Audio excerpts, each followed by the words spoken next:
profunda convicción. Movimiento por la vida, por la tierra y la verdad.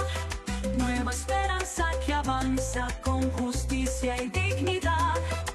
Por el buen vivir, pueblo con profunda convicción. Movimiento por la vida, por la tierra y la verdad. Nueva esperanza que avanza con justicia y dignidad. Por el buen vivir marchamos, por trabajo y por salud. Es el pueblo el que gobierna cuando habla con virtud.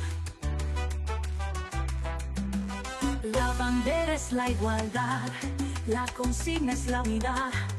No hay futuro sin conciencia ni país sin dignidad. Desde el campo y la barriada hasta el aula y el taller, la esperanza organizada ya no se deja vencer. Movimiento por la vida, por la tierra y la verdad. Nueva esperanza que avanza con justicia y dignidad. Por el buen vivir marchamos, por trabajo y por salud. Es el pueblo el que gobierna cuando habla con virtud. Nuestra fuerza son los pueblos y su lucha colectiva. Nuestro rumbo es el futuro con justicia efectiva. MN es nuestra historia y su emblema es el amor.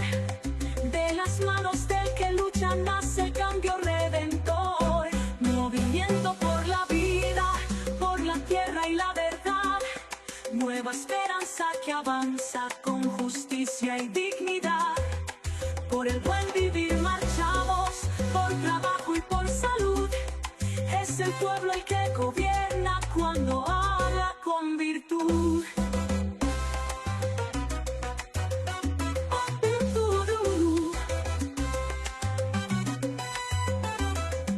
La bandera es la igualdad, la consigna es la unidad. No hay futuro sin conciencia ni país sin dignidad. Por el buen vivir marchamos, por trabajo y por salud.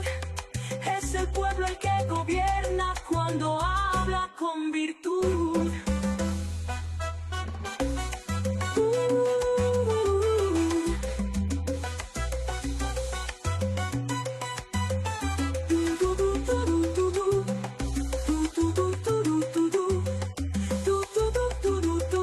Nuestra fuerza son los pueblos y su lucha colectiva.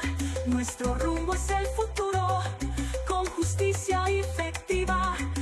MNE es nuestra historia y su emblema es el amor. De las manos del que lucha nace el cambio redentor. Movimiento por la vida, por la tierra y la verdad. Nueva esperanza que avanza con justicia y dignidad. Por el buen vivir marchamos, por trabajo y por salud. Es el pueblo el que gobierna cuando habla con virtud.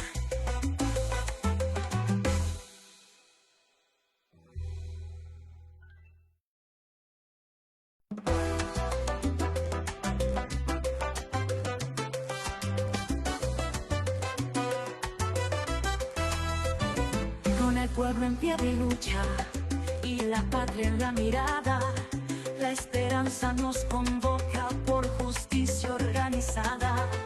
Desde un alma militante y el amor a la nación, nace el rumbo del pueblo con profunda convicción.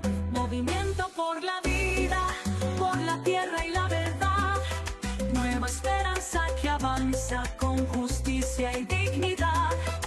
Por el buen vivir marchamos, por trabajo y por salud.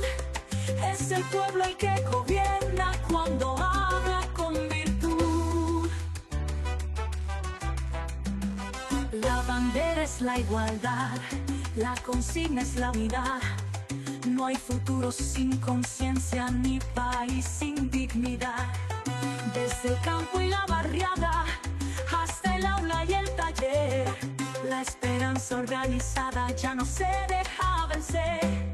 Movimiento por la vida, por la tierra y la verdad. Nueva esperanza que avanza con justicia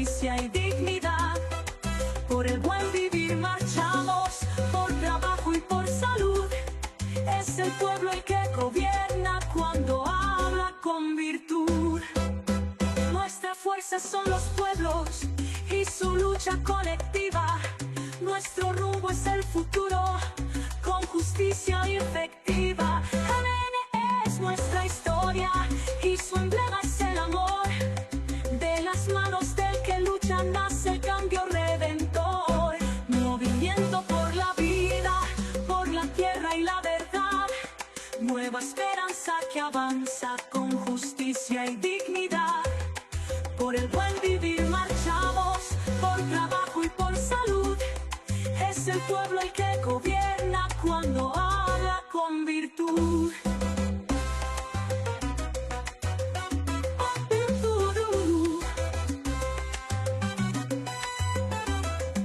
La bandera es la igualdad, la consigna es la unidad. No hay futuro sin conciencia, ni país sin dignidad. Por el buen vivir marchamos, por trabajo y por salud. Es el pueblo el que gobierna cuando habla con virtud.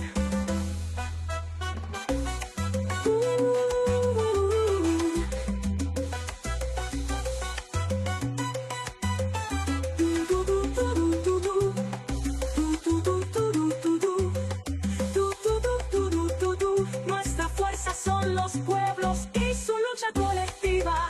Nuestro rumbo es el futuro, con justicia efectiva.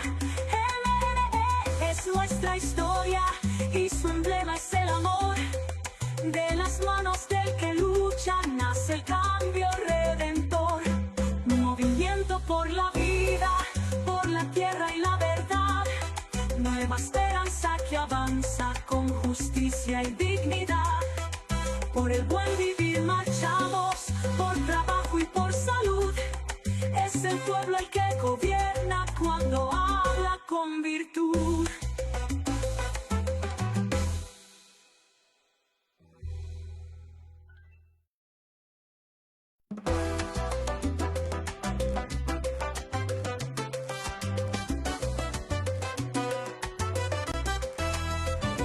Con el pueblo en pie de lucha y la patria en la mirada, la esperanza nos convoca por justicia organizada. Desde el alma militante y el amor a la nación, nace el rumbo del pueblo con profunda convicción. Movimiento por la vida, por la tierra y la verdad. Nueva esperanza que avanza con justicia y dignidad. Por el buen vivir marchamos, por trabajo y por salud. Es el pueblo el que gobierna cuando habla con virtud. La bandera es la igualdad, la consigna es la unidad. No hay futuro sin conciencia, ni país sin dignidad. Desde el campo y la barriada, hasta el aula y el taller, la esperanza organizada ya no se deja vencer. Movimiento por la vida, por la tierra y la verdad. Nueva esperanza que avanza con justicia y dignidad. Por el buen vivir marchamos, por trabajo y por salud. Es el pueblo el que gobierna cuando habla con virtud. Nuestra fuerza son los pueblos y su lucha colectiva. Nuestro rumbo es el futuro, con justicia efectiva. ADN es nuestra historia y su emblema es el amor. De las manos del que lucha nace el cambio redentor.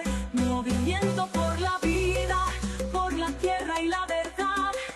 Nueva esperanza que avanza con justicia y dignidad.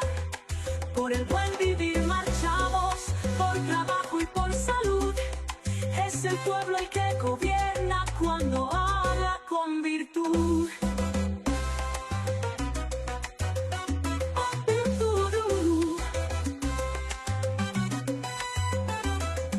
La bandera es la igualdad, la consigna es la unidad.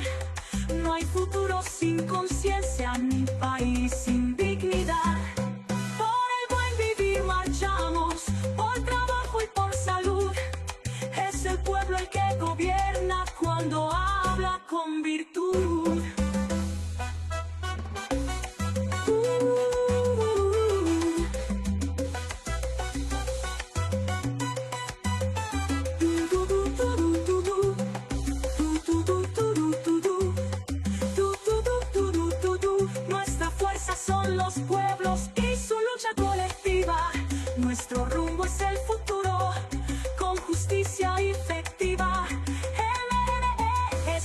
la historia y su emblema es el amor. De las manos del que lucha nace el cambio redentor. Movimiento por la vida, por la tierra y la verdad. Nueva esperanza que avanza con justicia y dignidad. Por el buen vivir marchamos, por trabajo y por salud. Es el pueblo el que gobierna cuando habla con virtud.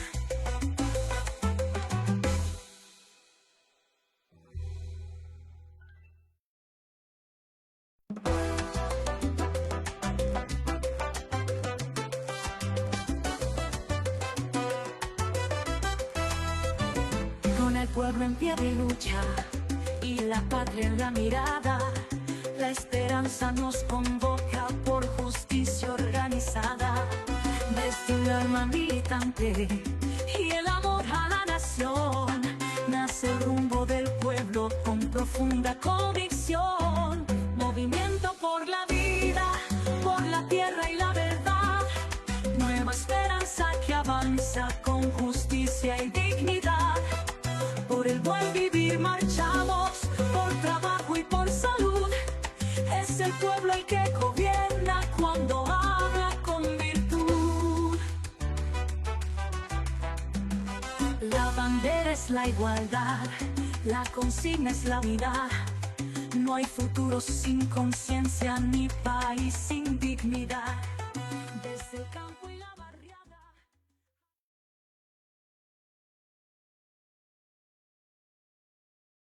Vamos a dar inicio a nuestra asamblea semanal del Movimiento Nacional por la Esperanza.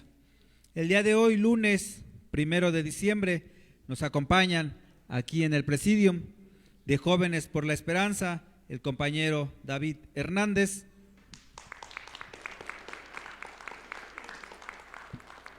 también de Jóvenes por la Esperanza el compañero Denzel Carrillo,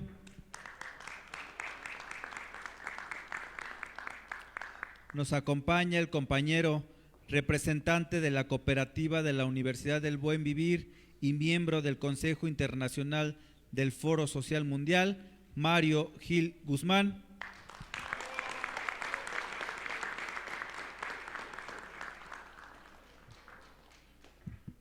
Del municipio de Coacalco, en el Estado de México, nos acompaña el compañero Felipe Fernández.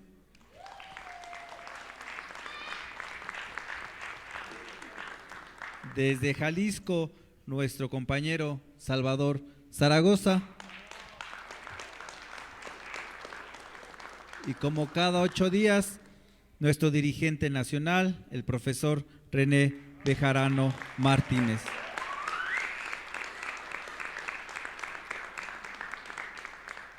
Para iniciar con nuestra ronda de participaciones, le vamos a ceder el micrófono al compañero David Hernández. Hola, muy buenas noches, ¿cómo están? Yo voy a tratar de ser muy breve. Quiero que hablemos sobre ser una generación que vaya de poder en poder. Cuando hablo de una generación no me refiero necesariamente a una generación en el sentido convencional que los conocemos. Sabemos que las generaciones están divididas por años, pero cuando hablo de una generación que vaya de poder en poder, no hablo solamente a una generación de jóvenes de cierta fecha a cierta fecha. Hablo a una generación que está integrada por jóvenes, por adultos, por gente mayor con su experiencia y su sabiduría también. Hay algunas personas, como confío que muchos de los aquí presentes han sentido el mismo llamado que yo. Ese es un llamado a la acción política. Entonces, un llamado a la acción política es cuando tú sientes en tu corazón la emoción y la necesidad de querer hacer algo para mejorar la sociedad en la que tú vives, de hacer algo por las personas que están a tu alrededor, de las personas que tú conoces. Confío en que ustedes han sentido este mismo llamado que yo he sentido, porque todos caminamos en un sentido en el que buscamos la esperanza por el buen vivir de las personas. Ese es el llamado a la acción política que se gesta en los corazones, en las almas y en la esperanza de lo profundo de los corazones de nosotros. Aunque esa emoción inicial que muchas veces sentimos puede llegar a calmarse o apagarse conforme vamos caminando en ese actuar político, es normal sentir que esa emoción puede dejar de estar encendida.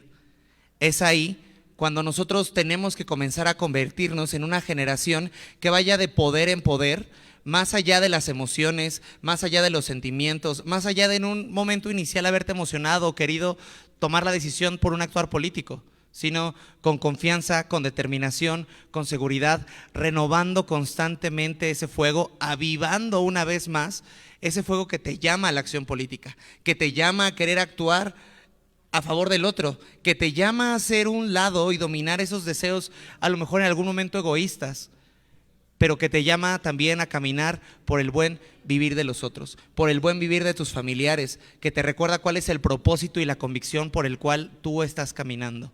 Es por eso que tenemos que empezar a ser personas y ciudadanos que caminen por el buen vivir por convicción y no por emoción.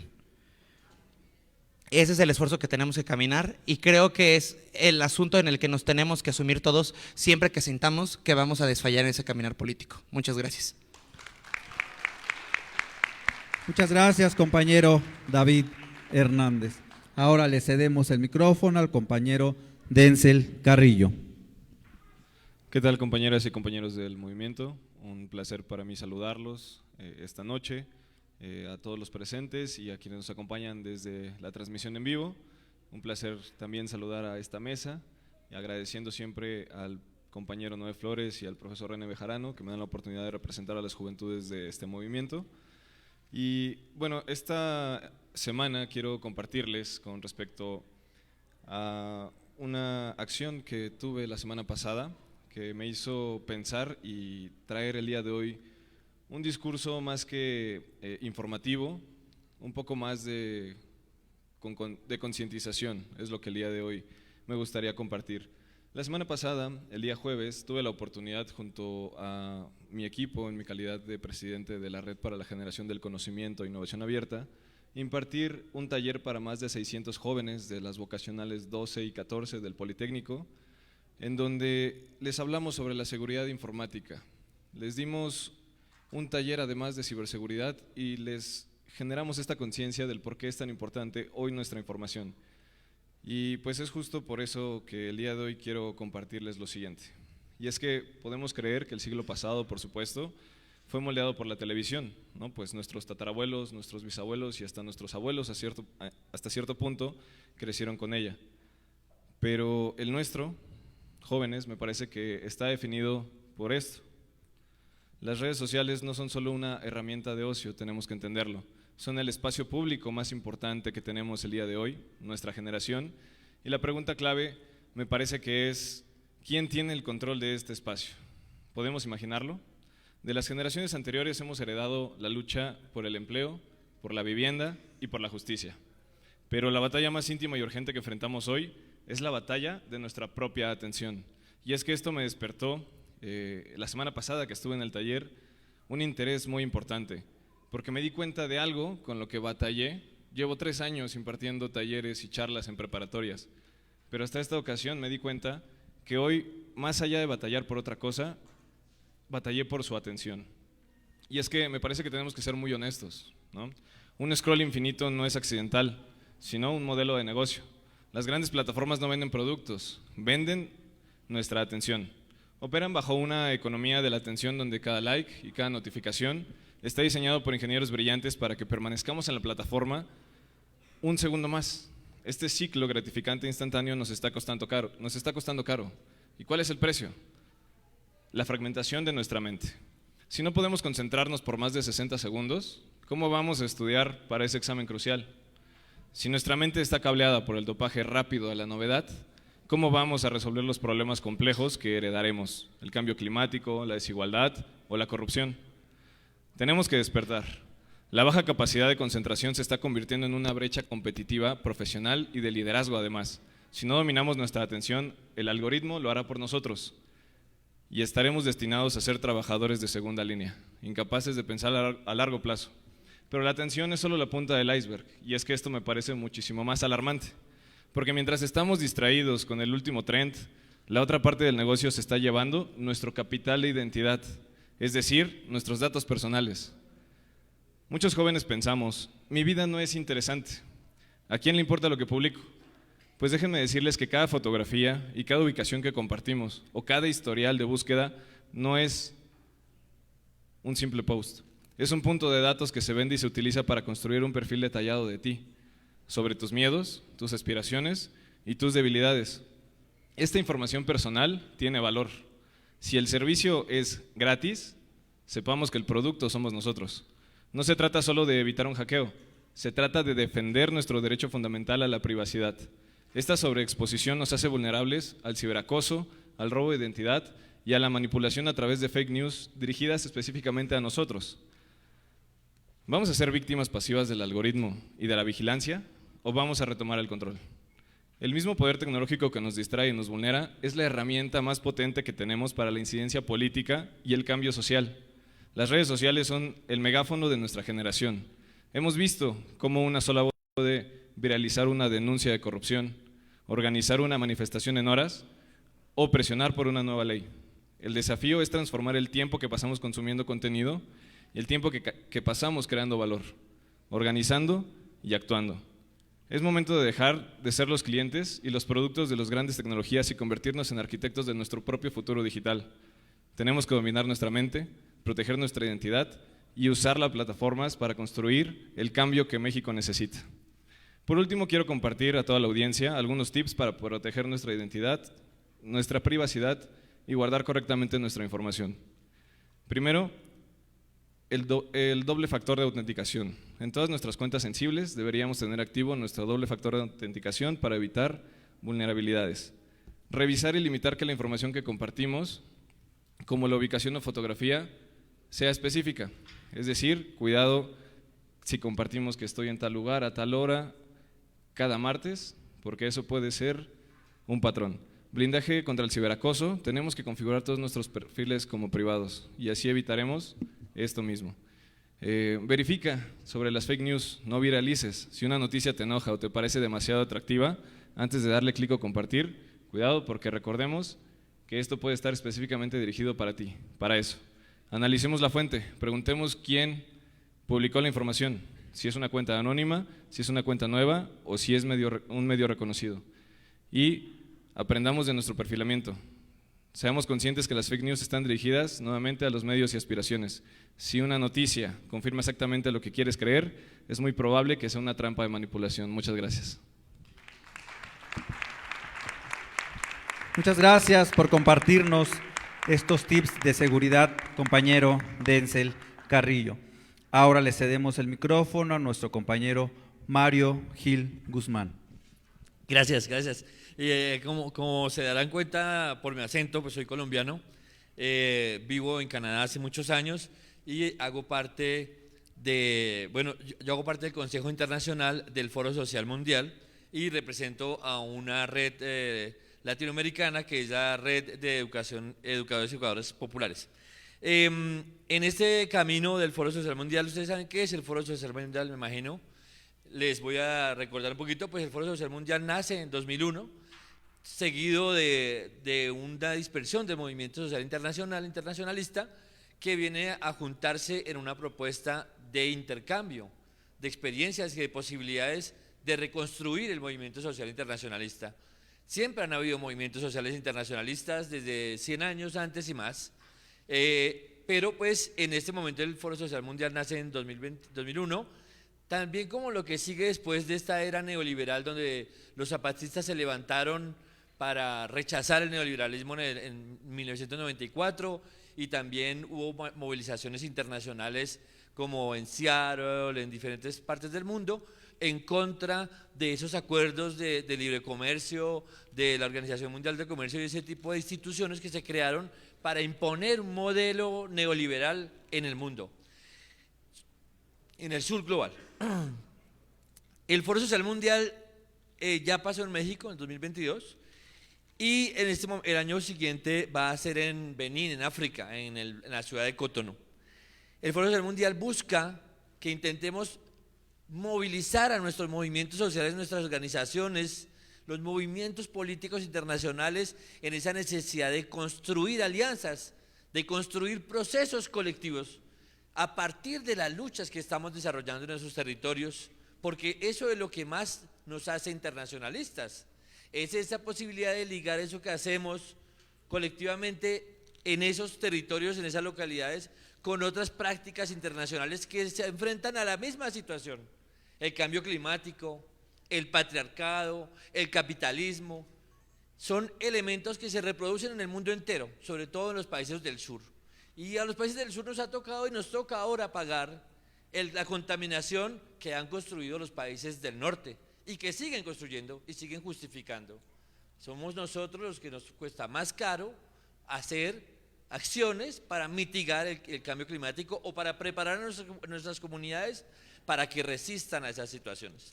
Entre esas son muchas cosas que están en juego, que se vienen trabajando para intentar construir un foro social mundial que regrupe muchísimos movimientos sociales en el mundo y que logremos construir alianzas y estrategias colectivas para enfrentar al capitalismo global, que ustedes lo saben muy bien, está representado hoy en el imperialismo gringo, pero no solamente eso, sino también en un aumento increíble del fascismo en el mundo entero.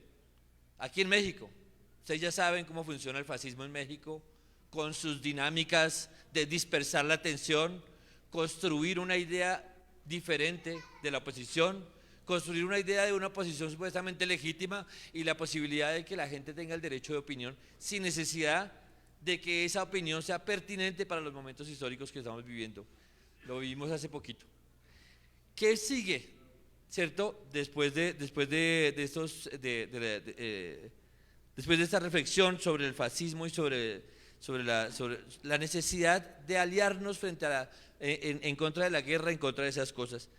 Los movimientos sociales, entonces yo hago parte por el Foro Social Mundial del Foro Social Mundial de Economías Transformadoras para la Vida. Este es un movimiento que se viene construyendo, ¿cierto? A partir del Foro Social Mundial, es un hijo del Foro Social Mundial. Su primera reunión es en 2020 y se plantean los desafíos de la economía. Porque no podemos construir otros mundos, un buen vivir, no podemos construir otros mundos si reproducimos la economía que nos ha venido oprimiendo y destruyendo, si reproducimos la economía que destruye el medio ambiente, ¿cierto? Entonces, los gobiernos de izquierda, Sheinbaum, Petro, Lula, vienen proponiendo rupturas con la lógica de los fósiles, ¿no? Construir alternativas reales a los fósiles y deben venir desde otras economías, porque básicamente la economía ya no nos pertenece, ¿no? Es el capitalismo financiero que maneja nuestra vida, es el capitalismo extractivista que no hace parte de los pueblos, que no da empleo, pero que sí nos pone a depender de ellos financieramente, ¿cierto? Contributivamente. Ustedes se acuerdan muy bien porque en México, como en toda América Latina, han habido la privatización de los servicios en función de grandes capitales. La economía, el Foro de Economías Transformadoras para la Vida se realizó primero en España y luego lo logramos realizar en Cali el año pasado. Desde allí, con la compañera Leti y con Claudia Álvarez, hemos venido construyendo un espacio de alianzas entre diversos movimientos en América Latina para construir un espacio de formación política, porque la economía sin política no tiene un avance para los sectores populares. La economía sin política se queda en el beneficio y en solucionar el problema de cada uno. Muchas cooperativas son así, ustedes lo saben muy bien, reproducen el mismo sistema capitalista simplemente colectivamente. El proyecto de lo político viene a llamar a un imperativo, una necesidad de que las propuestas económicas tengan en cuenta en los momentos políticos en los que vivimos y las necesidades históricas del movimiento social, de la transformación social, a partir de la construcción de otras economías, de la asociación económica, asociatividad económica, campesina, popular, etc. Soberanizar la economía para los pueblos. Luego, en esta lógica, hemos venido haciendo una escuela de formación política este año, donde hemos abordado unas cosas que están en juego muy importantes: el derecho a la ciudad, la carestía de los precios de acceder a una vivienda, los espacios públicos que se vuelven espacios privados, que ya los parques ya no son el parque Juárez o no sé, sino ya se vuelve el parque Movistar o el parque yo no sé qué, una marca, no sé qué, nos quitan los espacios, nos quitan lo simbólico que tenemos para encontrarnos. Y la lucha por la ciudad es fuertemente simbólica también. Entonces también eso está en juego la necesidad de construir otras economías desde la ciudad y otras cosas económicas que pasan por el tema del feminismo, que pasan por el tema de cambiar la economía agrícola, la agroecología, la soberanía alimentaria, la lucha por la defensa de las semillas, el agua, eso es fundamental. Y eso lo hemos venido trabajando a partir de la Universidad del Buen Vivir y estamos en la lógica de construir una cooperativa universitaria que fortalezca técnicamente y políticamente los movimientos sociales, las organizaciones y los pueblos y líderes sociales en América Latina en perspectiva de fortalecer el movimiento social aquí con la compañera Leti y con la compañera Claudia Álvarez en Argentina y con otros compañeros y compañeras en América Latina. Por último, quisiera decirles que quiero saludar este espacio porque su nombre, profesor Bejarano, muchas gracias por la invitación. Y muchas gracias también por su lucha, porque yo he entendido justamente la compañera Leti, toda la lucha que ustedes han desarrollado por intentar construir un gran movimiento en este gran país de muchísima gente y de muchísimos problemas hereditados de gobiernos de ultraderecha, que construir un movimiento político que se llame por la esperanza y por el buen vivir es una cosa colosal, necesaria frente a estos momentos de fascismo, necesaria frente a los momentos de desesperanza, necesaria frente a los momentos en que los pueblos en el mundo estamos acosados y tenemos que claudicar y rendirnos ante la necesidad cotidiana. Esperanza, que para Paulo Freire no era una palabra, era un verbo. Paulo Freire decía que la esperanza no es una cosa que esperamos allá y que ya se va a cumplir y ahí se queda fija la foto, sino que el sueño de la esperanza tiene que esperanzarse, quiere decir que tenemos que trabajar por ello.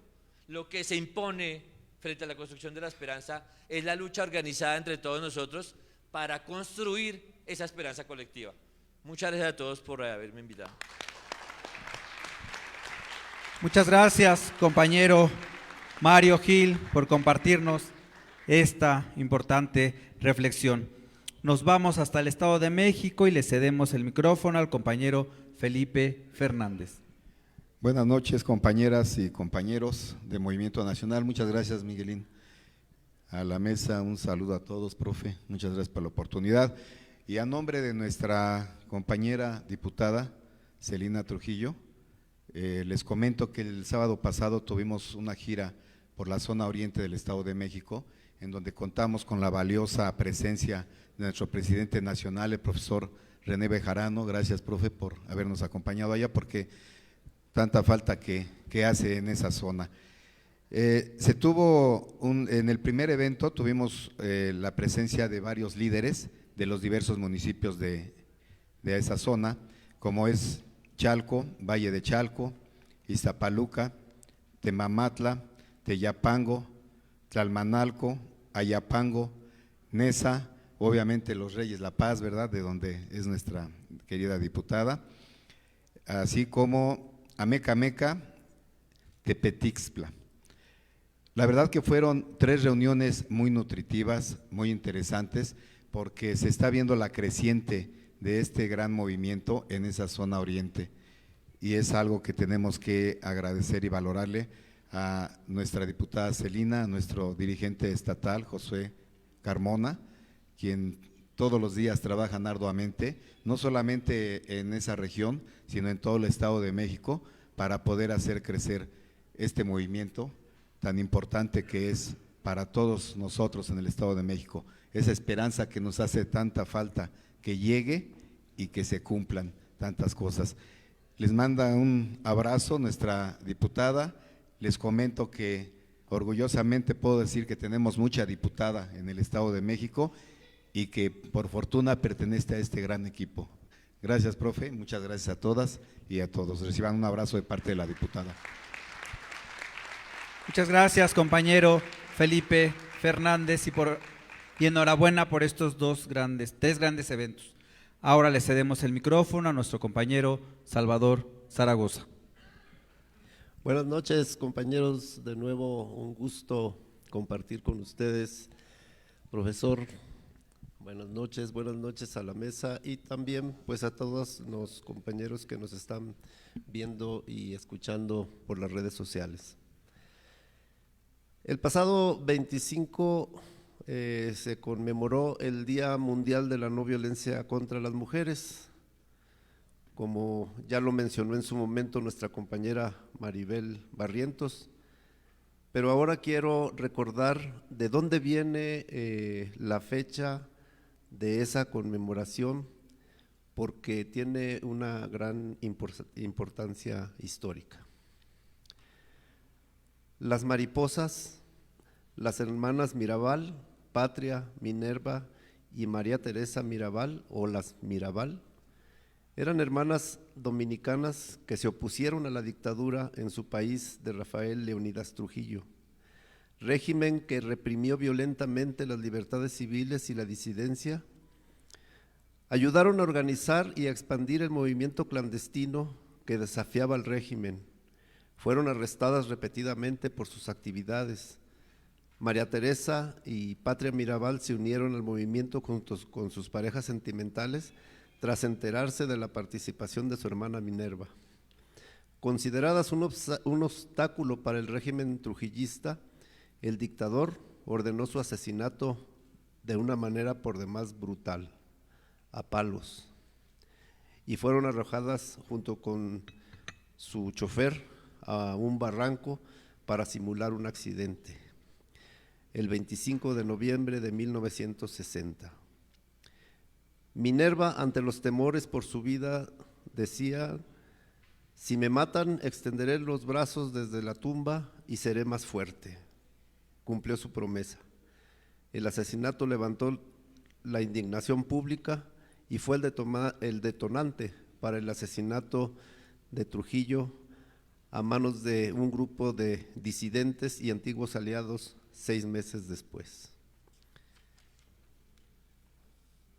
Consideradas heroínas de la patria para la República Dominicana, sus restos descansan en un mausoleo que fue declarado extensión del Panteón Nacional y se encuentra la Casa Museo en Hermanas Mirabal, última residencia de las hermanas.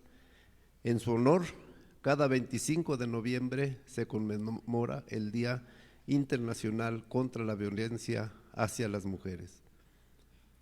Una provincia también en la República Dominicana lleva su nombre.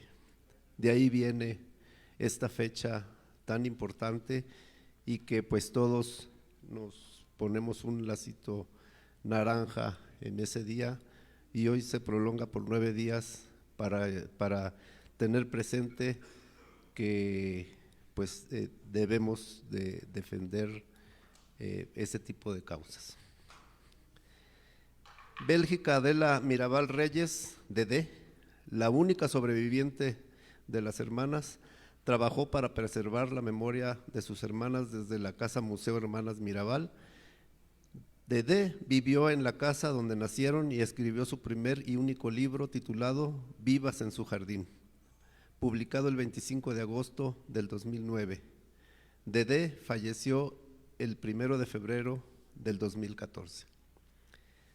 Por otro lado, quiero mencionar que nuestro querido presidente Andrés Manuel López Obrador acaba de presentar su último libro, Grandeza, donde nos propone que los mejores principios éticos y la bondad que poseemos como pueblo y nación provienen de aquello que heredamos de las grandes civilizaciones del México prehispánico, y reivindica al México profundo y sus civilizaciones originarias, haciendo un análisis para demostrar y argumentar que nuestra identidad ética y cultural es herencia de las culturas prehispánicas.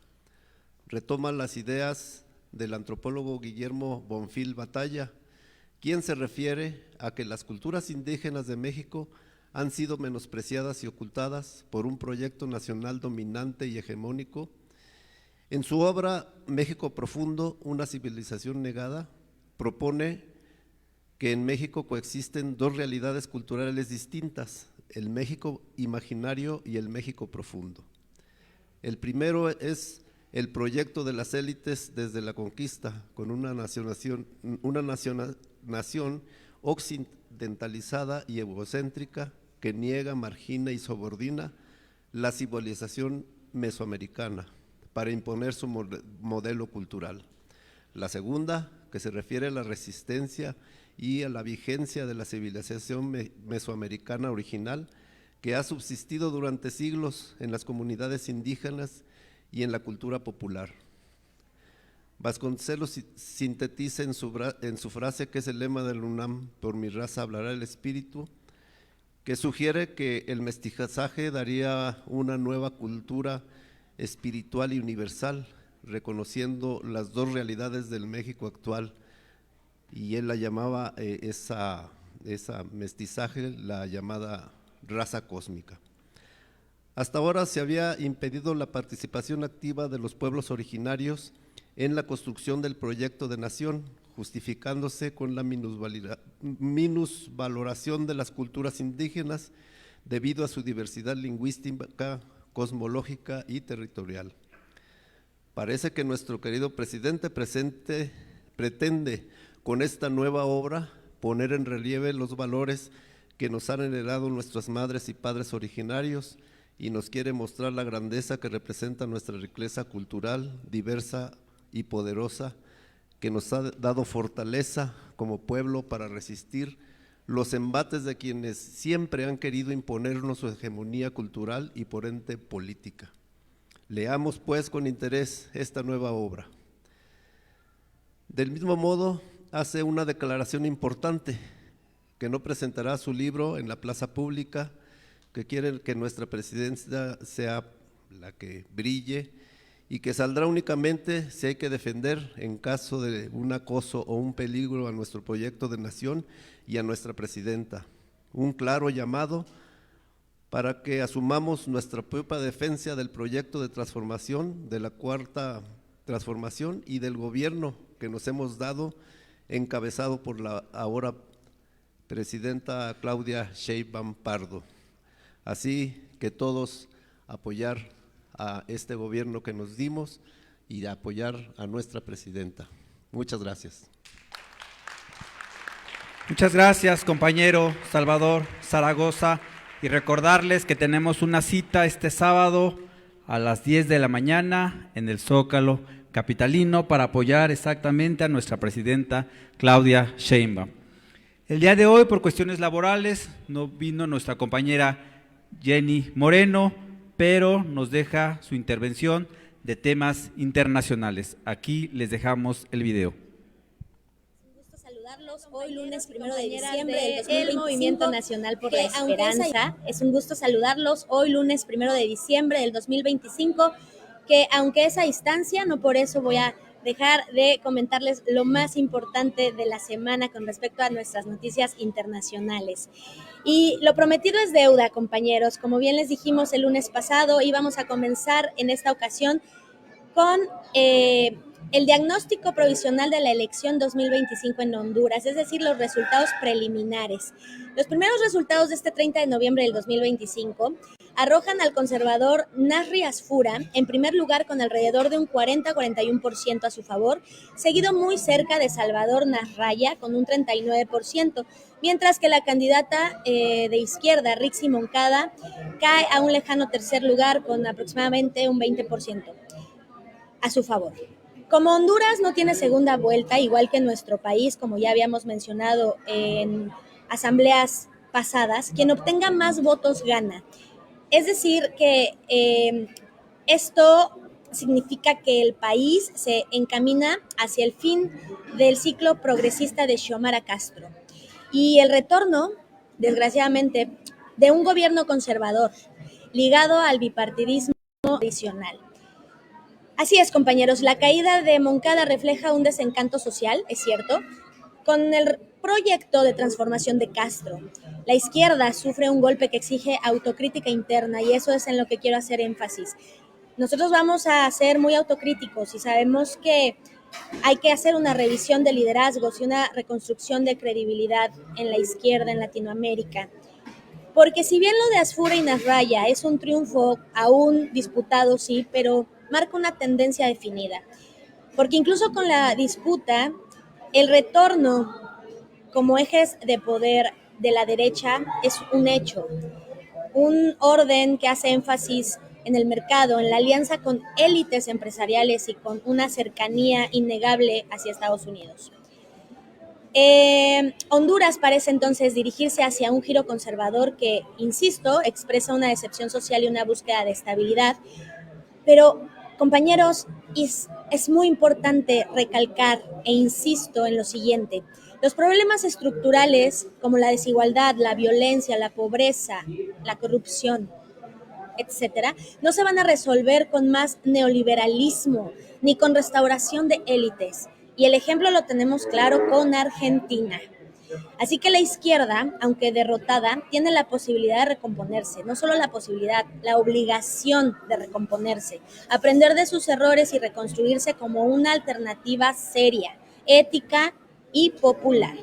El verdadero reto entonces no es volver al gobierno como tal, sino ofrecer un proyecto de país que devuelva la dignidad, la justicia y la democracia a las mayorías hondureñas. Y esto aplica para toda Latinoamérica que confía en la izquierda.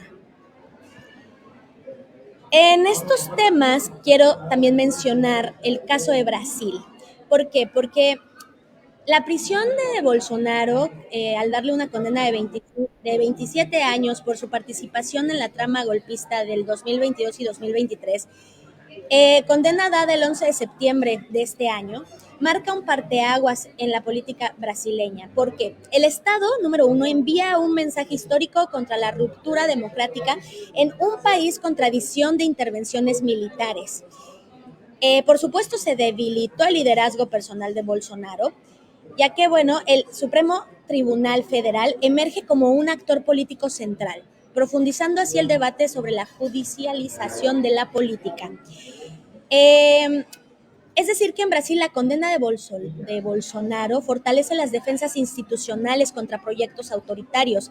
Pero a ver, compañeros, no derrota al bolsonarismo como fuerza cultural, religiosa y de protesta como tal. Así que la disputa del 2026 en este país se dará en 3 niveles, es decir, democracia contra autoritarismo, modelo económico y social y seguridad y orden. Igual que en Perú, se confirma una tendencia regional. Es decir, las derechas combinan tribunales, medios y mercados para disciplinar liderazgos disruptivos y ahora van a entender por qué menciono a Perú. Mientras tanto, quiero cerrar el tema de Brasil diciendo que se convierte en un caso regional excepcional con un expresidente condenado por intento de golpe dentro del propio sistema institucional, y es que el encarcelamiento, aunque insisto, no elimina a la derecha radical porque siguen activos liderazgos alternativos como los hijos propios de la situación, es decir, hijos de Bolsonaro, los sectores evangélicos, militares y empresariales. También es cierto que el gobierno de Lula avanza en la agenda ambiental, en la recomposición social e internacional, y va bien. Sin embargo, enfrenta tensiones internas, fricciones con el Congreso y presiones fiscales que también hay que tomar en cuenta. Ahora bien, Perú. Hubo una condena y una reconfiguración del sistema político. Es decir, el pasado 27 de noviembre, Perú profundizó su crisis política con la condena de Pedro Castillo. El tribunal lo condenó de la misma forma que con Bolsonaro, lo condenan culpable del autogolpe. Simplemente que aquí uno es de derecha, uno de izquierda y las cosas están muy interesantes por eso. Se condenó al expresidente Pedro Castillo, insisto, a una condena de 11 años, pero también se condenó a Betsy Chávez, la ex primera ministra, refugiada en la Embajada de México en Lima hace casi un mes a la espera de un salvoconducto. Todo esto bajo un contexto en donde ya van 5 expresidentes del país que enfrentan procesos o que incluso ya tienen condenas. Estos casos revelan una judicialización selectiva de la política y tensiones entre poderes, y la geopolítica del mundo tiene que ver, porque no tenemos que olvidar la ruptura diplomática que hubo entre México y Perú, precisamente por el caso de Betsy Chávez. Hay una crisis en el Ejecutivo tremenda porque tras esta situación Jorge Geri asume como presidente interino y como ya lo habíamos mencionado en otras ocasiones, pero no tiene un mandato popular fuerte y es dependiente totalmente de un Congreso fragmentado y actores empresariales mediales. Así que su gobierno opera como una transición controlada pero pues está orientado a estabilizar sin modificar la matriz neoliberal ni ampliar la representación social. Así que los desafíos y las oportunidades para la izquierda peruana se enfocan en lo siguiente. Se tiene que reconstruir el tejido social. Hay un dilema estratégico, pues se encuentra entre participar en un juego institucional sesgado mientras se sostiene esta protesta social o la necesidad imperante de impulsar reformas democratizadoras. También se tiene que hablar de una renovación de liderazgos. Más allá de Castillo se requieren figuras con arraigo territorial, legitimidad social y capacidad de diálogo amplio. Y por supuesto disputar el sentido común, contrarrestar el discurso de mano dura con propuestas de seguridad democrática, lucha contra la corrupción, como también una redistribución de poder y democratización real del Estado. El tema de Keiko Fujimori no lo podemos dejar de lado. En paralelo a todo esto, el sistema de justicia ha dado pasos clave con la situación de Fujimori, lideresa de Fuerza Popular. En enero de 2025, sin embargo, un tribunal anuló por errores en la acusación el juicio por lavado de activos relacionado con los aportes de Odebrecht a sus campañas de 2011 y 2016. No obstante, en octubre del mismo año, otro fallo archivó una investigación clave en el mismo entramado de corrupción. Entonces, y aunque técnicamente no se trata de una absolución definitiva en la práctica, estas decisiones debilitan sustancialmente la persecución penal, es decir, fortalecen la narrativa de victimización de Keiko y envían una señal clara. Frente a outsiders como Castillo, el sistema judicial se muestra severo. Frente a la élite política y económica tradicional, curiosamente se tiende al garantismo procesal. Así que el desafío para las izquierdas, compañeros, es estratégico. Hay que defender la democracia, disputar el sentido común y ofrecer estabilidad con justicia social, sin caer en la represión estatal ni en el aventurismo político. Tanto Perú como Brasil tienen acontecimientos recientes que revelan que la lucha no es simplemente entre gobiernos de turno, sino entre dos concepciones del mundo. Es decir, una que cree en la inclusión, la igualdad y la soberanía popular, y otra que busca restaurar viejos privilegios mediante tribunales, mercados y discursos moralistas disfrazados de orden.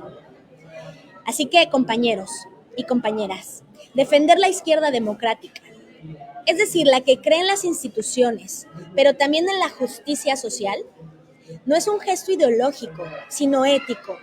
Y hoy Perú y Brasil nos recuerdan que ese cambio es posible, urgente y necesario. Frente a estas sombras que también existen en la historia, la izquierda latinoamericana debe reivindicar un principio ético indeclinable, que ningún proyecto político vale la pena si no está al servicio de la dignidad humana.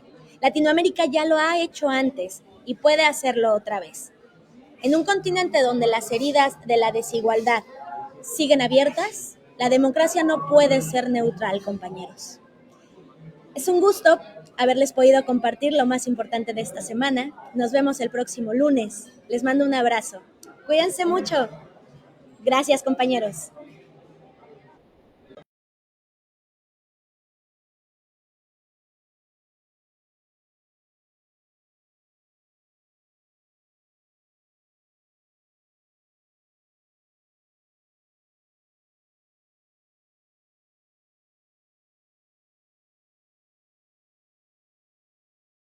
Como también una redistribución de poder y democratización real del Estado. El tema de Keiko Fujimori no lo podemos dejar de lado. En paralelo a todo esto, el sistema de justicia ha dado pasos clave con la situación de Fujimori, lideresa de Fuerza Popular. En enero de 2025, sin embargo, un tribunal anuló por errores en la acusación el juicio por lavado de activos relacionado con los aportes de Odebrecht a sus campañas de 2011 y 2016. No obstante, en octubre del mismo año, otro fallo archivó una investigación clave en el mismo entramado de corrupción. Entonces, y aunque técnicamente no se trata de una absolución definitiva en la práctica, estas decisiones debilitan sustancialmente la persecución penal, es decir, fortalecen la narrativa de victimización de Keiko y envían una señal clara. Frente a outsiders como Castillo, el sistema judicial se muestra severo. Frente a la élite política y económica tradicional, curiosamente se tiende al garantismo procesal. Así que el desafío para las izquierdas, compañeros, es estratégico. Hay que defender la democracia, disputar el sentido común y ofrecer estabilidad con justicia social, sin caer en la represión estatal ni en el aventurismo político. Tanto Perú como Brasil tienen acontecimientos recientes que revelan que la lucha no es simplemente entre gobiernos de turno, sino entre dos concepciones del mundo. Es decir, una que cree en la inclusión, la igualdad y la soberanía popular, y otra que busca restaurar viejos privilegios mediante tribunales, mercados y discursos moralistas disfrazados de orden. Así que, compañeros y compañeras, defender la izquierda democrática, es decir, la que cree en las instituciones, pero también en la justicia social, no es un gesto ideológico, sino ético. Y hoy Perú y Brasil nos recuerdan que ese cambio es posible, urgente y necesario. Frente a estas sombras que también existen en la historia, la izquierda latinoamericana debe reivindicar un principio ético indeclinable: que ningún proyecto político vale la pena si no está al servicio de la dignidad humana. Latinoamérica ya lo ha hecho antes y puede hacerlo otra vez. En un continente donde las heridas de la desigualdad siguen abiertas, la democracia no puede ser neutral, compañeros. Es un gusto haberles podido compartir lo más importante de esta semana. Nos vemos el próximo lunes. Les mando un abrazo. Cuídense mucho. Gracias, compañeros. Muchas gracias a nuestra compañera Jenny Moreno por este análisis latinoamericanista. Se integra con nosotros en el Presidium desde Nuevo León el compañero Enrique Coronado, y al cual le cedemos el micrófono. Buenas noches, compañeras y compañeros. Su servidor y amigo Enrique Coronado. Primeramente quiero darles las gracias al profesor René Bejarano, líder de este movimiento Nueva Esperanza de México, y pues agradecerle primeramente aquí al profesor, el líder. Y nosotros representamos al estado de Nuevo León, donde ya tenemos presencia en varios municipios, empezando por el de García, Nuevo León, que ya tenemos una estructura de 80,000 personas estructuradas, pero también tenemos presencias en varios municipios, como el de Pesquería, Apodaca, Juárez, Higueras, Arramberi, Galeana, Ramones y Pesquería. Tenemos presencia y pues es un honor representar este movimiento aquí con el profesor y con ustedes, compañeros, para servirle a sus órdenes, Enrique Coronado, en Nuevo León. Gracias. Muchas gracias, compañero Enrique Coronado. Ahora le cedemos el micrófono a nuestro dirigente nacional, al profesor René Bejarano Martínez. Gracias, Miguel. Buenas noches, compañeras, compañeros. Muchas gracias a todas y a todos los líderes aquí presentes, algunos que nos conocemos hace ya mucho tiempo, otros de manera más reciente, pero a todas y a todos con mucho afecto. Gracias a las y los integrantes del Presidium, a el compañero de Colombia, a los compañeros David y Denzel de los jóvenes, a Felipe del Estado de México, a Salvador, que es un ciudadano del mundo, aunque nació en Jalisco, y desde luego a todos los que nos sintonizan a través de las redes sociales, nos ven a lo largo de la semana o en este mismo momento. Muy buenas noches. Esta semana desarrollamos varias actividades cotidianas vinculadas a la organización, al trabajo. Dentro de ellas ya mencionó Felipe la visita al Estado de México, a la zona oriente. Estuvimos en Chimalhuacán, en la zona importante también de Los Reyes, pasamos por Nesa, etcétera. Fue una gira muy exitosa y por la tarde del sábado también nos tocó estar presentes allá en Tlalpan en el informe de nuestra estimada compañera alcaldesa Gaby Osorio. Tenemos esta semana 2 actividades fuera de la ciudad, una en Tamaulipas, el próximo viernes en Tampico vamos a hacer una actividad a través del líder, los regidores de esa región, con los líderes de las colonias. Habrá una convivencia, una posada y también tareas de organización. El sábado, como ya saben, está la movilización que se convoca por el 7º aniversario de la Cuarta Transformación en el Zócalo de la Ciudad de México, y el domingo me toca estar en Morelos, en Cuernavaca, en una reunión con líderes del MNE de aquella entidad. Tenemos todavía pendiente la agenda del sábado 13, estamos afinando alguna posibilidad. Es un día difícil por las festividades religiosas que congregan a muchas personas, pero ya está convocada la fiesta de fin de año el lunes 15 a partir de las 8 de la noche aquí en la Ciudad de México, en este mismo salón. Esperemos contar con su asistencia. Y también ya estamos organizando algunas actividades para enero del año que viene. Tenemos una asamblea estatal el día 10 de enero en Morelos, en Yautepec, que forma parte de nuestro trabajo de organización. Estamos afinando la visita a Nuevo León, a Tabasco y a otras regiones para afinar nuestras tareas que tenemos que desarrollar. Esta semana hay muchos temas que comentar.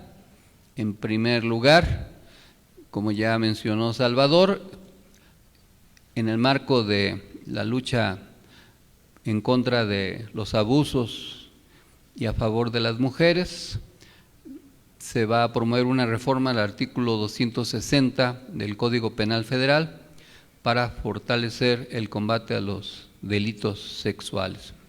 Este tema es importante por la cantidad de violencia que existe contra las mujeres y los feminicidios. Asimismo, se organizó en el marco de las celebraciones contra la violencia hacia las mujeres toda una serie de jornadas de 16 días de activismo que incluyó talleres, cursos, conferencias, activaciones, firmas de convenios a través de diversos medios digitales y presenciales en favor de las mujeres, y tiene que ver esto con una cultura política que busca ser transversal, es decir, que abarque todos los niveles de gobierno y todas las políticas públicas. Como ya habíamos comentado, se está impulsando la construcción de una supercomputadora mexicana que tendrá carácter público, que se llama Coatlicue, que estará lista en 2 años con una inversión pública de 6,000 millones de pesos y que va a permitir realizar 314,000 billones de operaciones por segundo, y que va a fortalecer las capacidades técnicas del gobierno de la ciudad en diversos ámbitos, como es la seguridad, la salud, la infraestructura urbana, etcétera. Probablemente mañana se vote en la Cámara de Diputados, es lo más probable, la Ley de Aguas Nacionales. Esta ley es muy importante porque desde 1992 no ha existido una reforma en esta materia, y esto ha dado pie a muchos tipos de abusos.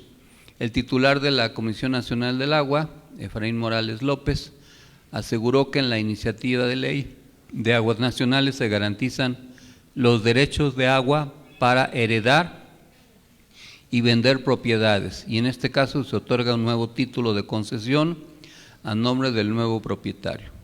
Establece las bases para garantizar el derecho humano al agua, se definen las competencias, se reconoce a los sistemas comunitarios de agua que operan en distintas zonas del país, El principal cambio es que el agua deje de verse como mercancía y sea un derecho humano como un bien. Agregó que quienes están en contra de la ley de aguas es porque no quieren perder sus privilegios, pues aseguró que hay quienes tienen concesiones y no las usan, o en otros casos comercializan con ellas, lo que causa una gran afectación. Esta es una ley estratégica para racionalizar y optimizar el consumo del agua y garantizar su debido aprovechamiento, y para que quienes utilizan el agua que es de la nación y no la invierten para el objetivo que está diseñada, por ejemplo, para la agricultura, y la revenden y hacen con ello un gran negocio, pues tengan limitaciones y se regrese a un modelo social y comunitario. Veremos mañana que se apruebe esta ley y que se implemente, porque eso va a mejorar la distribución del agua en todo el país. En materia de conectividad y sustentabilidad, para el Mundial se presentaron acciones que van a servir para que este evento se desarrolle bien, tanto en la Ciudad de México, Guadalajara, Jalisco, Monterrey y Nuevo León. Se va a invertir entre 2.500 y 2.000 millones de pesos, que ya están siendo invertidos para diversas obras de infraestructura y que va a ser un detonante para el turismo. Por eso es necesario que se tengan a tiempo las diversas obras y que México presente de mejor manera su organización y que eso permita para mejorar la imagen ante todo el mundo. En la semana hubo un relevo en la Fiscalía General de la República. El anterior fiscal, Alejandro Gertz Manero, informó de la presunta aceptación de la invitación que le hizo la presidenta para que él eventualmente pueda ser propuesto para embajador en algún país amigo, que no se da a conocer antes porque primero se le tiene que preguntar al país si acepta ser propuesto o se acepta la propuesta de embajador, y ya luego se presenta ante el Senado. En realidad también se busca hacer más funcional el Gabinete de Seguridad y de Procuración de Justicia. Como seguramente saben, se nombró como subprocuradora a Ernestina Godoy, que a su vez ya hizo algunos cambios de funcionarios que se están ya haciendo cargo de diversas tareas y que formaban parte del equipo anterior de seguridad de Omar García Harfuch y de la propia Ernestina. Ya se emitió la convocatoria para cubrir con el procedimiento legislativo, que consiste en mandar 3 propuestas y someterlas a la votación en el Senado. En caso de que se logre una mayoría calificada de cuando menos 2/3 de los senadores presentes, la persona electa pues ya tomará posesión. Si no se consigue la mayoría calificada, según la ley, entonces la presidenta tiene la facultad de nombrar a quien ella desee de las 3 personas propuestas. Yo creo que sí se va a lograr la mayoría calificada y que en los próximos días ya se tendrá una nueva fiscal y que eso va a servir para mejorar el trabajo. Alejandro Gertz Manero es un funcionario ejemplar que tiene una larga trayectoria en diversos cargos y seguramente será un buen embajador, pero no deja de llamar la atención la inconformidad del PAN, del PRI y de algunos integrantes de los medios de comunicación que ahora se rasgan las vestiduras por este relevo.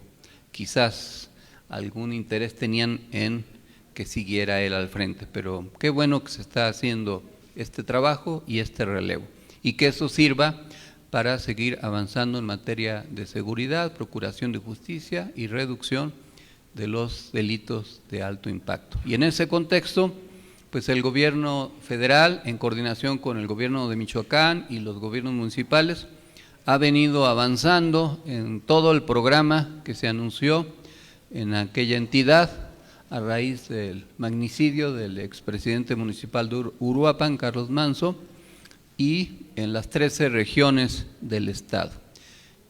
Veremos que esto siga avanzando. Sin embargo, pues ya habrá tiempo de hacer un balance político del efecto que tuvo este hecho y de lo que se está haciendo en la perspectiva de las elecciones locales del 2027 en aquella entidad, en donde se renueva la gubernatura, el Congreso local y los ayuntamientos. Será necesario analizar con frialdad qué es lo que más conviene y qué política pública se debe seguir. Yo sí quiero aprovechar en esta coyuntura para decir que no comparto la campaña de desprestigio que se está haciendo en contra de la presidenta municipal sustituta, ni la infamia de vincularla a asuntos personales sin ningún fundamento, ni las acusaciones para descalificarla de todo tipo. Creo que es un error a una víctima revictimizarla, y más allá de sus aspiraciones políticas o sus posiciones, se le debe respetar, y quienes la atacan, pues en realidad la están fortaleciendo, porque demuestran con ello pues el temor que tienen que una figura de ese tipo crezca. Hay que decir que ella se ha comportado de manera adecuada, acudió con la presidenta de la República, se reunió, ha estado en coordinación con el gobernador, con el gabinete de seguridad, y en la marcha fallida de la falsa generación Z, ella promovió que el ayuntamiento no participara, y ella misma no participó, se deslindó de esa movilización. Es cierto que un diputado local y la abuela del alcalde asesinado participaron, pero el ayuntamiento no lo hizo y ella tampoco. Entonces, no se le debe descalificar, ni mucho menos ubicar en el terreno de la ultraderecha, como se dijo.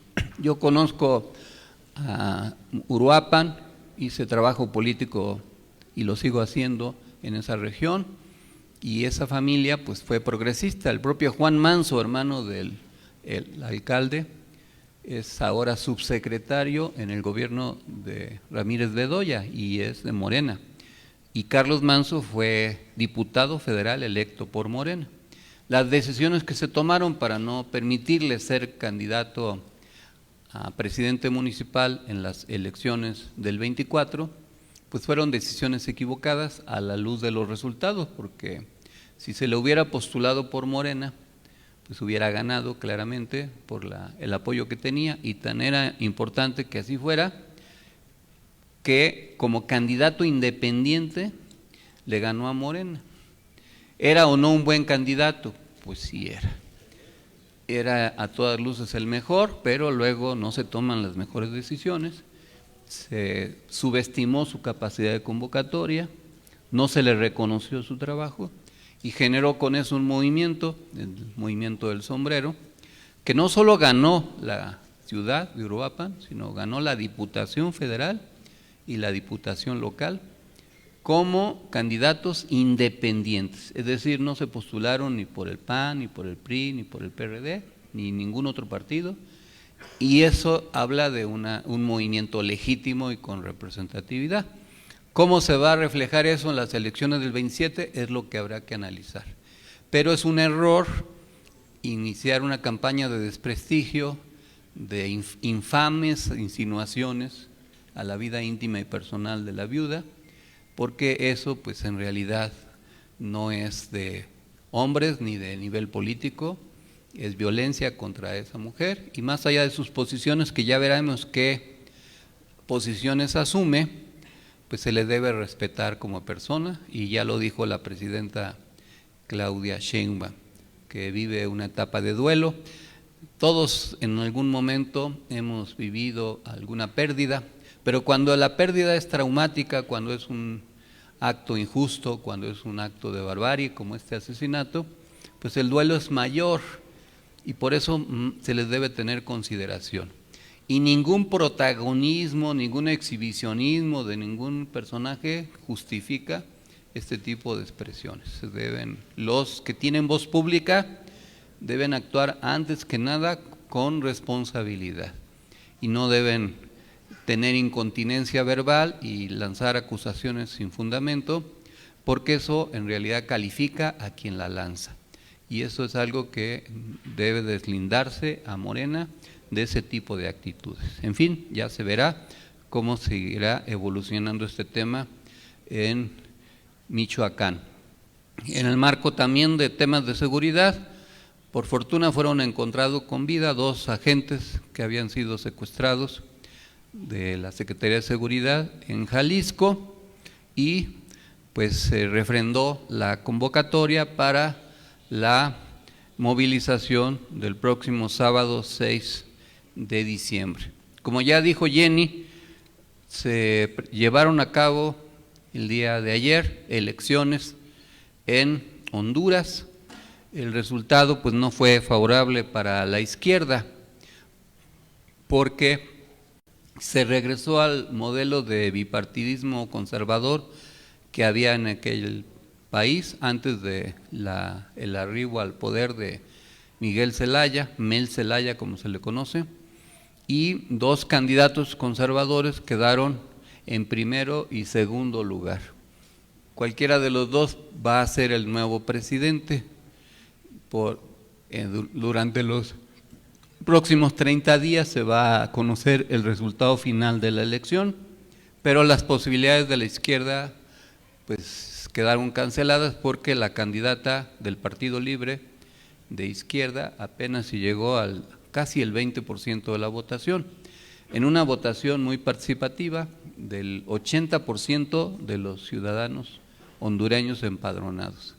Y esto pues obliga a hacer un análisis, un balance de los avances y retrocesos de la izquierda en nuestro continente durante este año 2025, el panorama que se vive, las tensiones y los desafíos estratégicos.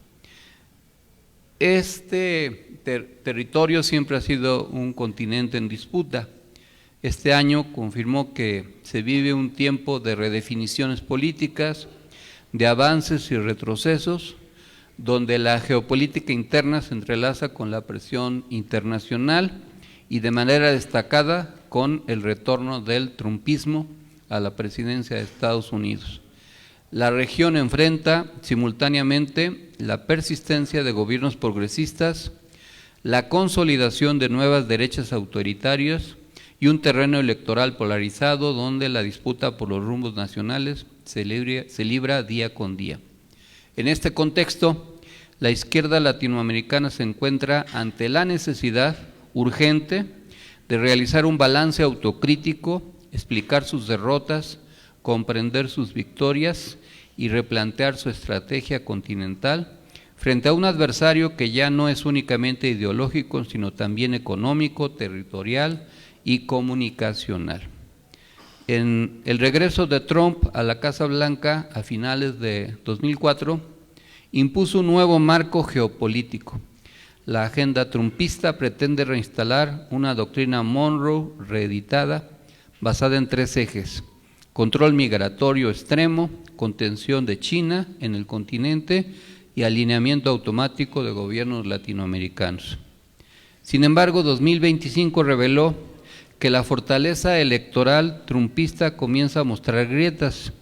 Los resultados adversos para su administración en Nueva York, así como en diversas entidades urbanas y suburbanas, demostraron un descontento social creciente. Estas derrotas locales no detienen su capacidad de presión internacional, pero sí evidencian que su liderazgo enfrenta límites internos, lo cual abre márgenes de maniobra para ciertos gobiernos progresistas. El triunfo de Claudia Sheinbaum, en el caso de nuestro país, en 2024, y su consolidación en 2025, representan un anclaje estratégico para la izquierda continental. México reafirma un proyecto progresista basado en continuidad transformadora, política social extensiva, estabilidad macroeconómica y una diplomacia de respeto que no renuncia a la autonomía. Su gobierno opera como contrapeso natural frente a Washington y como un punto de articulación para la CELAC, la Comunidad Económica Latinoamericana y del Caribe, y otros mecanismos latinoamericanos. En el caso de Uruguay, el retorno del Frente Amplio constituye una bocanada de aire fresco para las fuerzas progresistas en el Cono Sur. Uruguay reafirma su tradición de institucionalidad democrática y presenta un horizonte programático de reformas moderadas, sostenibilidad social y defensa de los derechos humanos, en contraste con los modelos autoritarios que emergen en la región. En el caso de Brasil, la condena judicial de Jair Bolsonaro confirma el cierre institucional de un ciclo de ultraderecha que puso en riesgo la democracia brasileña. Al mismo tiempo, fortalece moralmente la oposición del gobierno de Lula da Silva, que en 2025 mantiene un equilibrio difícil entre la reconstrucción económica, la protección ambiental y la negociación con un Congreso fragmentado. Cuba sigue siendo, pese al endurecimiento del bloqueo estadounidense, una resistencia histórica, sosteniendo servicios públicos esenciales y una política exterior autónoma. La isla continúa siendo un símbolo para la izquierda latinoamericana, aunque también un espejo de los límites estructurales cuando no existe un marco económico global favorable. Hay estabilidad sin cambios en dos países. En Nicaragua, la continuidad del régimen de Ortega Murillo mantiene un escenario político sin apertura, donde las viejas formas de autoritarismo predominan bajo un discurso formalmente de izquierda. En Guatemala, tras la ola de esperanza generada por la elección de Bernardo Arévalo, el aparato conservador sigue imponiendo límites, reproduciendo un estancamiento político, donde el avance progresista enfrenta bloqueos estructurales.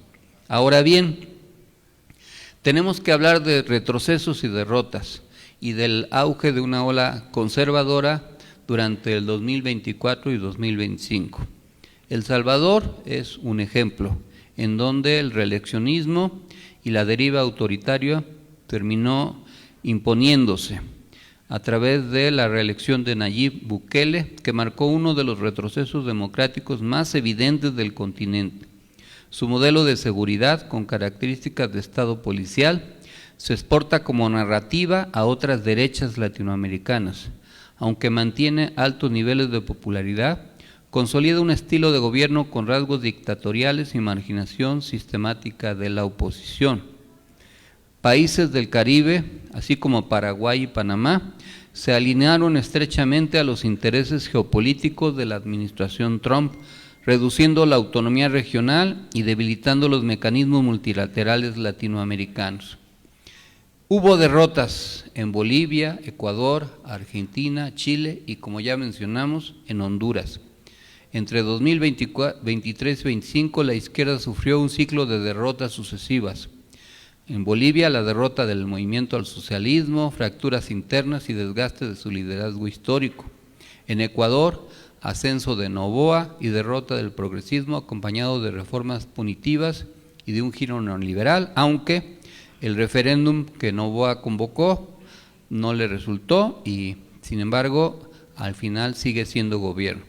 En Argentina hay una consolidación del proyecto ultraliberal pese a su alto costo social. En Chile, los resultados adversos para el gobierno de Boric y el avance de la derecha hacia un proyecto pinochetista renovado que veremos en la segunda vuelta, y como ya mencionamos, en Honduras, la derrota del Partido Libre y la posibilidad de ruptura diplomática anunciada por Nasrallah, en caso de que él sea el presidente, reflejan un acomodo regional, una ruptura diplomática con Venezuela, que es otro caso que también se tiene que analizar. Este conjunto de resultados dibuja un giro general hacia la derecha en varios países clave, debilitando la correlación de fuerzas continental. En Perú, el encarcelamiento de Pedro Castillo consolidó un golpe institucional prolongado. Desde entonces el país vive bajo gobiernos de facto alineados al conservadurismo que administran el Estado sin un mandato social claro. Las perspectivas electorales para los próximos comicios apuntan a la instalación formal de un gobierno abiertamente derechista con un Congreso dispuesto a legalizar su predominio. Venezuela vive una crisis de legitimidad y una gran presión internacional. Venezuela continúa siendo uno de los epicentros de la disputa hemisférica. A los problemas de legitimidad interna se suman presiones diplomáticas crecientes, amenazas de intervención, campañas de desestabilización económica y la subordinación de gobiernos caribeños y centroamericanos a la política exterior de Washington. El país, Venezuela, permanece en una zona crítica donde cualquier desenlace negociado disruptivo afectará la estabilidad regional.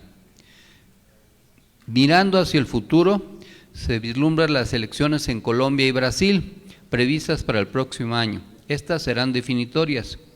En Brasil, el movimiento de Lula, el lulismo, enfrenta el desafío de evitar un retorno de la extrema derecha. En Colombia, el proyecto de Gustavo Petro deberá demostrar capacidad de continuidad o arriesgar un retorno conservador basado en el desgaste mediático y en la ofensiva militarista. Ambos procesos tendrán un impacto continental profundo, determinarán si la izquierda mantiene dos anclas estratégicas o si la derecha consigue cerrar un ciclo de reposicionamiento. En conclusión, se debe hacer un balance autocrítico y la necesidad de una nueva estrategia continental por parte de la izquierda. El panorama del 2025 confirma que la izquierda latinoamericana enfrenta un momento liminal, un punto de inflexión que exige claridad, unidad y renovación. En el terreno del balance autocrítico, la izquierda debe asumir con honestidad sus errores: burocratización de liderazgos, falta de renovación generacional, dificultad para enfrentar la guerra digital y mediática, insuficiente comunicación de resultados, tensiones internas, divisionismo que fragmentan proyectos antes cohesionados. Además, se debe caracterizar adecuadamente a la derecha. La nueva derecha continental no es homogénea, pero comparte rasgos.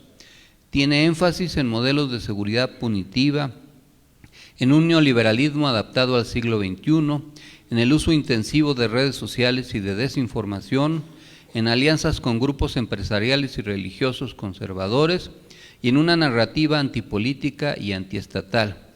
Comprender a esta nueva derecha, sus fracturas, sus alianzas, su estrategia continental es indispensable para formular alternativas sólidas. Por eso, la izquierda latinoamericana debe hacer un replanteamiento estratégico. Desde mi punto de vista, la izquierda necesita reconstruir su pedagogía política, renovar cuadros y proyectos locales, fortalecer mecanismos regionales de cooperación, crear un nuevo marco discursivo capaz de conectar con las subjetividades contemporáneas, seguridad, futuro, bienestar, tecnología, medio ambiente. Solo así podrá recuperar terreno electoral y proyectar un horizonte político que no sea reactivo, sino propositivo y transformador. El 2025 deja un mapa político heterogéneo, luces y sombras, victorias y derrotas, resistencias y repliegues. La historia latinoamericana nunca ha sido lineal, pero hoy más que nunca la izquierda requiere volver a pensar su propio proyecto, entender la complejidad del adversario y reconstruir su vínculo con los pueblos a partir de una nueva sensibilidad democrática, ética e inclusiva. Durante muchos años la izquierda latinoamericana padeció dictaduras, vivió en condiciones precarias, persecución, violencia, asesinatos, y se pudo sobreponer a raíz de la caída de las dictaduras y el arribo a la democracia. Hubo un ciclo de ascenso de la izquierda latinoamericana en el continente, con Lugo en Paraguay, con Bachelet en Chile, con Néstor Kirchner en Argentina, con Evo Morales en Bolivia, con Rafael Correa en Ecuador, con Hugo Chávez en Venezuela, con Daniel Ortega en Nicaragua, con el gobierno cubano encabezado entonces por Fidel Castro, y el ascenso en México, que también significó desde Cárdenas hasta López Obrador. Y hubo un realineamiento que luego se consolidó con el triunfo de Mel Zelaya en Honduras y posteriormente el triunfo o la recuperación del poder por parte de Lula en Brasil y de Gustavo Petro en Colombia. Pero ahora las condiciones son difíciles. En Paraguay no hemos recuperado el poder, se recuperó en Uruguay, pero en el Cono Sur ahora las derechas pues tienen el control y lo tendrán los gobiernos de Argentina y de Chile, que pues representan un espacio importante.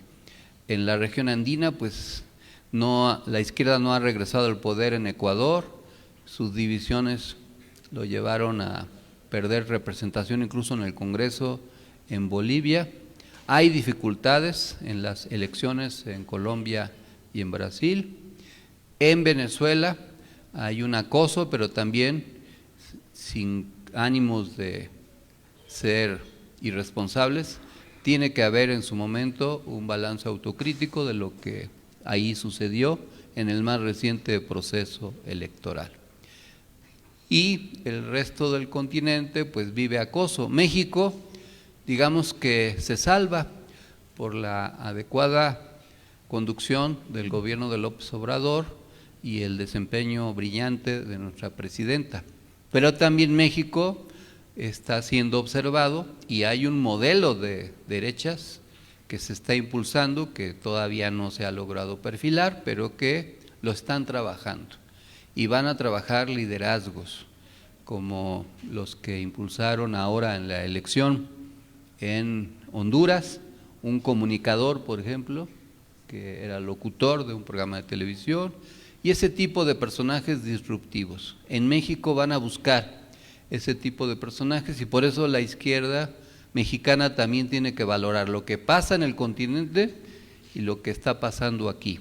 Y no se puede caer en autocomplacencias. Tiene que haber también una revisión de lo que se está haciendo bien y de los errores que eventualmente se pueden cometer.